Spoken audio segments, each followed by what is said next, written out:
Hello guys, welcome. Collective reading tayo ngayon. Tingnan natin kung kanino energy to. Um, Pwedeng sa'yo, pwedeng sa person mo, kaya be open-minded po hindi po halos lahat. Give me the message. Ano yung energy mo sa person mo? Then titingnan natin kung ano yung energy ng person mo sa'yo, okay? Ayan. Umpisahan ko muna ay ikaw. Ano ba yung energy mo sa person mo? Ano ba yung iyong nararamdaman once na naalala mo tong person mo, okay? Tingnan natin kung energy mo to. Give me the message for collective. Ano yung energy mo sa person mo once na naririnig mo yung pangalan niya? Once na naalala mo to, okay? Ano ba yung iyong nararamdaman dito sa tao na to? Give me more information. Ooh. Okay, meron ditong devil. Give me the message. Kumbaga, maybe meron ka ditong person na Capricorn. Meron ditong Knight of Swords. Nasasaktan ka. Andun pa rin yung pagkagusto mo sa person mo dito, no? Yung ba sa inyo hindi halos lahat Kung alam mo naman sa sarili mo na wala ka ng pagtatangi sa person mo.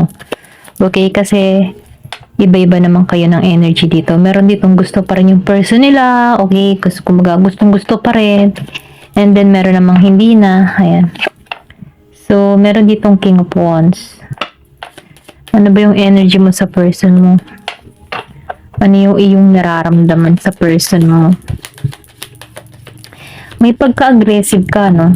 Yung tipo na gusto mo mag-chat na yung person mo sa'yo, gusto mo nang kontakin ka ng person mo, nahihirapan ka dito sa Nine of Swords. Alam mo yung tipo na, kailan ba siya tatawag? Miss na miss ko na siya. Nahihirapan na ako dito. Mga ganon. Kumbaga, andun pa rin yung pagka-obsess mo sa person mo. May alam mo yung tipo na, dahil sa labis mong pagmamahal, hindi mo na nababalance yung sarili mo dito. Kasi parang nagkakaroon ka dito ng, siya yung mundo mo dito sa The Devil. Hindi halos lahat Okay. Yung iba sa inyo, ayan.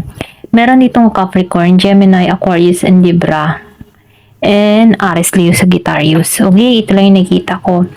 Kumbaga, itong person mo, once na naaalala mo pa rin tong tao na ito, andun pa rin yung passion mo, andun pa rin yung masidhing nararamdaman mo sa tao na to. Okay, meron ditong pagka-addiction or pwede rin sabihin, maybe, meron ka ditong person na maganda, gwapo, or pwede rin sabihin na hinahanap mo yung presensya niya, yung ginagawa niya sa'yo. Okay, alam mo na yun. Ayan, nakikita ko dito na dito sa The Devil, andun pa yung obsess Hindi ka pa rin makawala dito. Hinahanap-hanap mo pa rin tong tao nito. Gustong-gusto mo pa siya. Miss na miss mo pa siya dito. Okay? Nasasaktan ka. Bakit hindi siya nakontak sa'yo? Kumbaga dito sa Knight of Swords, gusto mo nang tanggalan yung mga hadlang. Kumbaga, susugod ka talaga dito. Kumbaga, ikaw yung tipo ng tao, action kung action. Okay? And then, na-feel ko din dito, dito sa Knight of Swords, na-feel ko dito, na talagang labis yung pagkagusto mo dito. May mga hadlang na umano sa inyo dito ng dalawa, okay? May pagka-agresibo ka, or pwede rin sabihin na, yun lang yung negative impact mo dito. Yung pagiging mo agresibo, nawawalan ka ng balance dito. Dahil kasi sa sobrang pagmamahal dito mo sa person mo, nawawalan ka ng balance. Kasi gustong-gusto mo siya Gustong-gusto mo siyang makasama, makapiling, okay? Yung iba sa inyo hindi halos lahat. Kilala mo yung sarili mo, okay? Meron ditong King of Wands reverse. So, nafe-feel ko dito sa King of Wands reverse. Nafe-feel ko dito na out of balance ka Nagiging kang agresibo. Hindi mo na alam kung paano. Dahil sa labis na kagustuhan mo dito sa person mo, hindi mo na nakikita yung sarili mo dito, okay? Kumbaga, nawawalan ka ng focus para sa sarili mo at nakatuon ka lamang sa person mo kung kailan siya babalik sa'yo o kung kailan siya tatawag. Kumbaga, araw-araw umiikot na lang yung oras mo para dito sa tao na to, okay? Maybe may papayo ko lang dito, imbes na magtuon ka dito, okay? Or pwede rin sabihin, hayaan mo kusa na bumalik yung person mo or kusa na siya yung tumungo sa'yo. Kung talagang para sa'yo tong tao na ito, babalik at babalik ito sa'yo. Okay? So, habang ikaw ay nag-iintay dito kasi nakikita ko nasasaktan ka dito nagmumukmo ka dito may pagluha or pwede rin sabihin isip na isip ka dito, na-stress ka na dito, hindi ka makatulog. Imbis na mag-focus ka sa person mo, no, mag-focus ka sa sarili mo, sa development mo, okay? Malay mo sa pagbabago para sa'yo, biglang bumalik tong person mo kung talagang gusto mo to. Maybe, meron lang ditong aral na kailangan mong mahanap yung sarili mo or kailangan mong mahanap kung paano mo mahalin yung sarili mo, maybe may lesson to kung bakit pinaglayo kayo dito para mapakita sa'yo kung paano mo mahalin yung sarili mo dito sa Nine of Swords, okay? Give me more information. Ano pa yung energy? So, meron ditong Page of Pentacles. Give me more information. Ano yung energy mo pa sa person mo? So, 8 of Wands. Okay. Yung sinabi ko kanina, once na nabago mo yung sarili mo, malaki yung pagbabago ang mangyayari sa'yo. Pwedeng ma-attract mo to pabalik sa'yo or pwedeng sabihin na magkaroon ka ng focus sa iba. Okay? Kasi nakikita ko dito yung mabilis na pagbabago. Meron ditong parating sa'yo. Parating na oportunidad, parating na magandang balita or pwedeng sabihin may mga iniintay kang balita, message, okay? Meron ditong mabilis. Kaya may naman huwag kang mag-focus dito sa person mo. Mag-focus ka sa sarili mo. Meron ditong Virgo, Capricorn, Taurus, Aries, Leo, Sagittarius, okay? Then, nafe-feel ko din dito, meron ditong abundance na parating sa'yo. Kaya may naman, di-develop mo yung sarili mo. Mag-focus ka muna sa goal in life mo. Kasi once na talagang ito'y para sa'yo at gustong-gusto mo pa rin tong tao mo, babalik ito once na na-develop mo na yung sarili mo. Okay? Give me more information. Ano pa yung mensahe? So, meron ka dito na judgment, okay? Diba? Ginigising ka dito. Yung sinabi ko kanina, may paggising or pwede rin sabihin na merong aral dito. Maybe, kaya ka nilayo dito sa tao neto. Kasi masyado kang obsessed sa person mo Hindi mo na nakikita yung halaga mo. Nakatuon ka lagi sa person mo. Para naman yung sarili mo, okay? Judgment to, ginigising ka dito. Sinasabi dito, hoy, gising, mahalin mo yung sarili mo, okay? Develop mo yung sarili mo, magbago ka, mag-mature ka, magkaroon ka dito ng priority para sa yung sarili. Huwag kang tumuon sa person mo. Ito yung mensahe sa'yo. Ginigising ka na dito, okay? Nakikita ko dito yung new beginning parating sa'yo. Kaya may naman, kaysa magtuon ka dito sa person mo, i-develop mo yung sarili mo. Darating to in the right time. Once na okay ka na. Kasi, dito ka papunta sa Nine of Pentacles. Magiging kang maayos, magiging kang masagana. Maybe tinatamad ka pa nga dito magtrabaho kasi nakapokus ka sa person mo parang wala kang gana, tinatamad ka, hindi ka makapag-isip ng mga bagong ideas dahil dito ka nakatuon sa person mo. Kaya minumungkahi dito, ginigising ka dito. Gising! Focus ka sa iyong sarili. Focus ka sa iyong kabuhayan. I-develop mo yung sarili mo, okay? Ayan, ito yung mensahe sa'yo dito, okay? Tingnan naman natin kung ano yung energy ng person mo.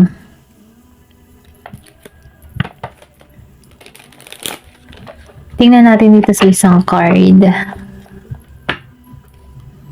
Ano yung energy ng person mo? Well, lumabas agad death. Gusto niya new beginning. Okay? Maybe may new beginning na parating dito. Kaya may naman, develop mo yung sarili mo dito. Kasi nafe-feel ko dito, babalik to. Kailangan mo lang dito ng pagbabago. Pwedeng tinuturuan ka ng leksyon na to or pwedeng sabihin meron ka ditong negative behavior kung bakit inalisan ka ng tao mo. Meron kang pag-uugali na gusto niyang maaral mo kung paano mo aalisan ito. Pwedeng magagalitin ka or pwedeng sabihin na controlling ka, silosa ka, mga ganun ba? So, binibigyan ka dito ng lesson na kailangan mong pag-aralan kung paano mo yung weakness mo maging turn to positive, okay? Nang sa ganun maybe lagi kayo nag-aaway dito. Pwedeng selos na selos, mga ganyan, or pwedeng galit ka lagi, ganyan. Ayan. Give me the message. Ano yung energy ng person mo sa'yo?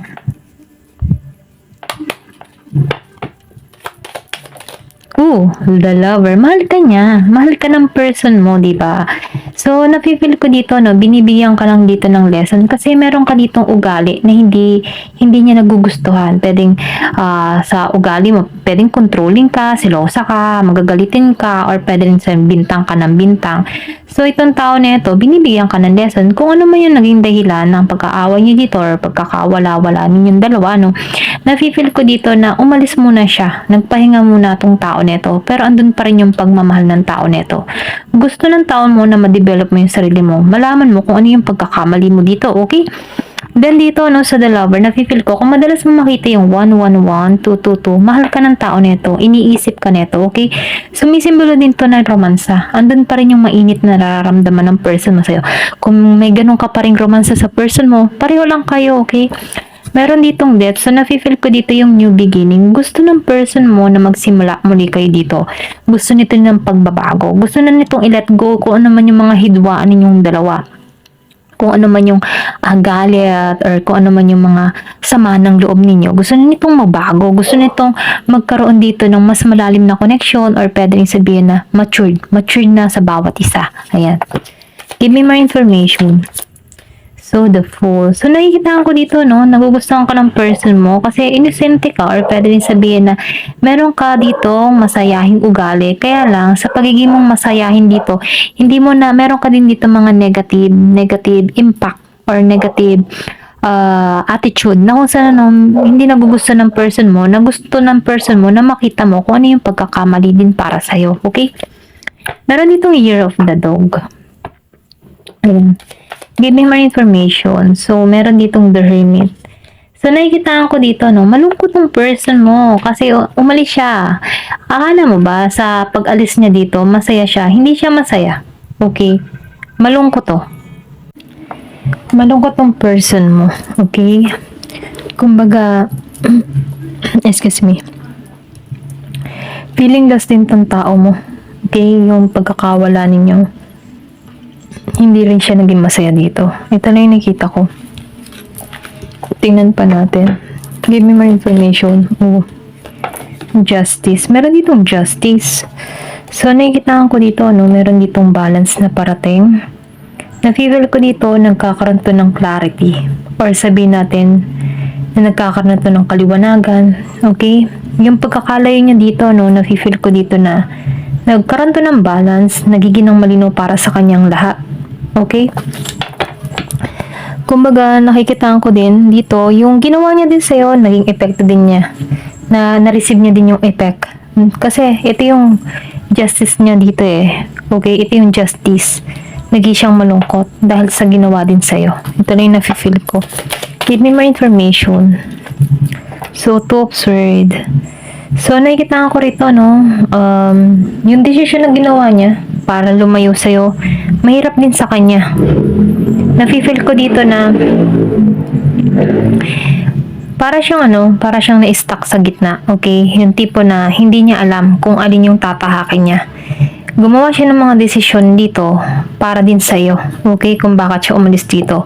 Iba sa inyo, ha? Kasi nakikita ko dito na maybe gusto ng person mo na ma-realize mo yung mali mo din, or kung meron ka man dito mga nagawa sa person mo, hindi lang siya yung nagkamali dito. Meron din, parang pinauunawa niya din dito na meron ka din pagkakamali. Ito lang nakikita ko dito sa Two of Swords, King of Pentacles. So, nafe-feel ko dito, no, yung person mo nagtuon na lang siya sa kanyang trabaho. Kumbaga, meron ka ditong person na good provider. Nafe-feel ko dito, no, na nagigitong matagumpay sa larangan ng kanyang tinatrabaho. Kung sa tingin mo itong person mo, yung tipo na akala mo meron na tong iba, hindi. Nakikitaan ko dito na pumupukaw sa attention, sa oras nito ay yung trabaho. Kumbaga, no, mas nakatuon siya sa kanyang kabuhayan dito. Ito lang yung nafe-feel ko sa King of Pentacles. Kasi nakikitaan ko dito na yung person mo dito ay nagiging matagumpay, nagiging maayos, gusto niya provide lahat. Or pwede rin sabihin, doon siya nag-focus sa kanyang kabuhayan. Ayan. Give me more information. Ano pa yung energy ng person mo? Ayan. Kumalsik to. So, dito Nine of Cups, nakikitaan ko dito, no, na Feeling ng person mo dito nagkaroon ng failure or pwede rin sabihin na yung tingin sa'yo nitong tao na ito ay nagkaroon kumbaga hindi siya naging mapalad or pwede rin sabihin ay may pagka-arrogante. Okay? Maybe meron ka ugali dito na medyo arrogante or pwede rin sabihin siya lagi yung sinisisi mo. Mga ganun ba? Yun yung ayaw niya sa'yo. Ito na yung nakita ko sa Nine of Cups reverse. Pero ganun pa man nakikita ka ng tao na ito na the sun. Ikaw yung happiness. Ikaw yung kaligayahan. Ikaw yung nagbibigay sigla sa tao na ito. Ikaw yung pag-asa niya. Di mo lumabas ang Nine of Swords. Lumabas din sa yung Nine of Swords. Pareho kayong nahihirapan dito. Okay? Pareho kayo ng sitwasyon. Pareho kayo ng nararamdaman. Kumbaga itong tao nito, kung ikaw ay hindi nakakatulog, hindi rin siya nakakatulog. Pareho kayong hindi nakakatulog dito. Kaya lang may pagtitiis siyang ginagawa dahil para malaman mo din yung pagkakamali mo rito, okay? Then dito sa Ten of Pentacles, nafe-feel ko dito na gusto nito magkaayos, gusto nito magtagumpay muli yung connection. Kumbaga, binibigyan ka lang muna ng tao na ito ng panahon para sa iyong sarili, okay? Maybe para mahanap mo yung kaluwanagan mo or pwede rin sabihin na maybe ikaw yung tipo ng tao na nagtulak din dito kung bakit siya umalis sa'yo. Okay? Ito lang yung nakikita ko. Meron dito nagtulak kung bakit naging siyang ganito. Pero ganun pa man, nakikitaan ka ng tao nito ng pag-asa. Ikaw yung pag-asa niya. Kumbaga, gusto nitong maging matagumpay yung connection or gusto nitong maging masaya. Dahil minamahal ka pa rin ng tao nito dito sa The Lovers and Ten of Pentacles. Nakikitaan ko dito na magiging maayos. May pagpabalik tong gagawin sa'yo, okay? Maybe babalik ito once na okay ka na, okay? Ito na nakikita ko, maybe cool off muna kayo dito. Yung iba sa inyo ha, ito rin nafe-feel ko. Hindi muna nag-uusap, nagkanya-kanya muna, ayan. Ayan, hanggang dito na lamang po. Thank you for watching, love and peace.